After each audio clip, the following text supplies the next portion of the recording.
नमस्कार. Recipes with तारा में तुमच्या सर्वांचं स्वागत आहे. तर आज आपण पेरूपासून आणि वेगळी अशी रेसिपी बनवणार आहोत. कारण आपण पेरू खायला कंटाळा करतो, त्याच्या बिया दातात अटकते म्हणून खात नाही. तर अशा पद्धतीने काहीतरी रेसिपी केली तर ती आपल्या पोटात पण जाते. आणि तुम्ही माझ्या चॅनल अजून सबस्क्राईब नसेल केलं तर सबस्क्राईब करा आणि पूर्ण व्हिडिओ बघा. चला तर सुरुवात करू रेसिपीला. रेसिपीसाठी लागणार साहित्य इथे ना मी 2 पेरू घेतले, चांगले असे मोठे आणि फ्रेश एकदम. आता हिवाळा आता त्यामुळे पेरूचं सीझन चालू आहे. तर त्यासाठी लागणार साहित्य इथे मी कढीपत्ता घेतला बारीक कट करून, चवीनुसार मीठ घेतले, 2-3 हिरव्या मिरच्या घेतल्या, 4 ते लसणाच्या पाकळ्या, आलं घेतले थोडं, जिरे, बडीशेप आणि पांढरे तीळ. याच्यातलं काही असलं नसलं तरी स्किप करू शकता तुम्ही, जे असेल ते टाकू शकता. आता सगळ्यात पहिल्यांदा आपल्याला हे पेरू आहे ना स्वच्छ धुवून कट करून घ्यायचे, त्याच्यातल्या बिया काढायचे. आता हे पेरू मी धुवून घेतलाय स्वच्छ. हा आता कट करून घ्यायचं ना, हा पुढचा भाग काढून टाकायचा आपल्याला. पेरू ना थोडी नरमच घ्यायची, अशी कडक नाही घ्यायची जास्त.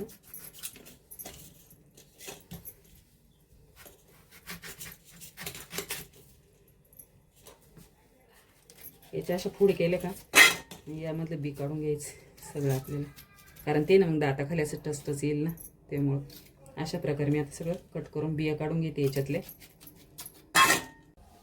तर अशा प्रकारे बारीक कट करून घ्यायचे आपल्याला ते, कारण मिक्सरमध्ये बारीक पण झाले पाहिजे. आता हे मिक्सरमध्ये घालून घ्यायचे जेवढे बसतील तेवढे. आता माझं भांडं छोटे त्याच्यामुळे मला 2 बॅचमध्ये बारीक करावं लागणार आहे. आणि यामध्येच आपल्याला ना हिरवी मिरची, लसूण आणि आलं टाकून घ्यायचे. आणि मिक्सरला एकदम बारीक अशी पेस्ट तयार करून घ्यायची आपल्याला.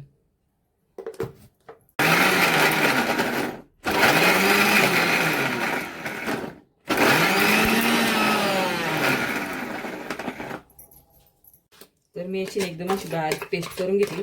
आणि ही पेस्ट आपल्याला पाणी न टाकताच करायची. तुम्ही बघू शकता एकदम बारीक अशी पेस्ट झाली. आता आपण याला ना तडका देऊन घेऊ.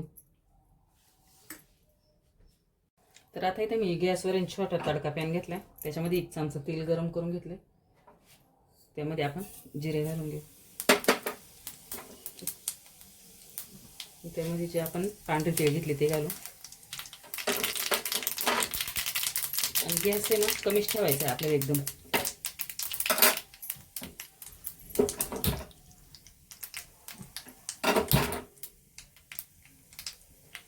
कारण आपली फोडणी ना जळायला नाही पाहिजे. त्यामध्ये बडीशेप घालून घेऊ. त्यामध्ये कढीपत्ता घालून घ्यायचा. यामध्ये तुम्ही कोथिंबीर असेल तर कोथिंबीर पण टाकू शकता, आणि त्याने पण खूप छान अशी टेस्ट आहे. आता आपली फोडणी तयार झाली. आपण जे वाटलेलं पेरूचं मिश्रण त्याच्यावरती ओतून घेऊ. आता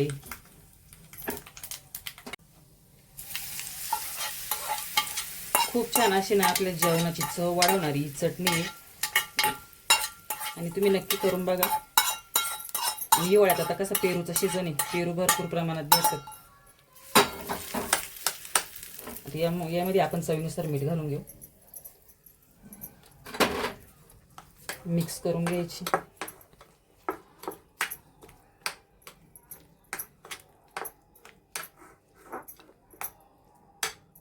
तर अशा प्रकारे आपली पेरूची चटणी तयार झाली, आणि खूप छान अशी आपल्या जेवणाची चव वाढवणारी.